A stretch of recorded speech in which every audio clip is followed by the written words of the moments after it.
ইন্নাল্লাহা ইয়াগফিরুয যুনুবা জামিআ, আল্লাহ সমস্ত গুনাহ ক্ষমা করবে। ইন্নাহু হুয়াল গফুরুর রহিম, কারণ তিনি হচ্ছে ক্ষমাকারী, দয়ালু। তুমি কি ওই যে পতিতালয়ের মহিলা, তার চাইতেও খারাপ যে কুকুরকে পানি পান করিয়ে জান্নাতের বিষয় জেনে গেছে? আমাদেরকে আল্লাহ নবী সাল্লাল্লাহু আলাইহি ওয়াসাল্লাম জানাইছে তার বিষয় যে সে জান্নাতে প্রবেশ করবে। সে কি ছিল? পতিতা। কি ছিল? কি ছিল? তুমি কি তার চাইতে খারাপ মনে করবে?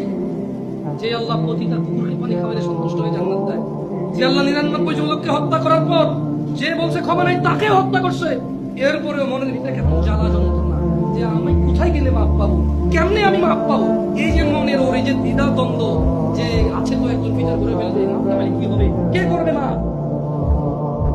আল্লাহ তার জন্য যে জমিন তুমি এক চুল নাড়তে পারো না, আরে নাড়বা কেমনে? ওই প্লেটে তুলে রেখেছে, দেখছো? বলতেছে যে ঢাকছো খালি করো, 24 লাখ মানুষ মারা যাবে, এত মানুষ মারা যাবে, ওই মাটিকে আল্লাহ কাছে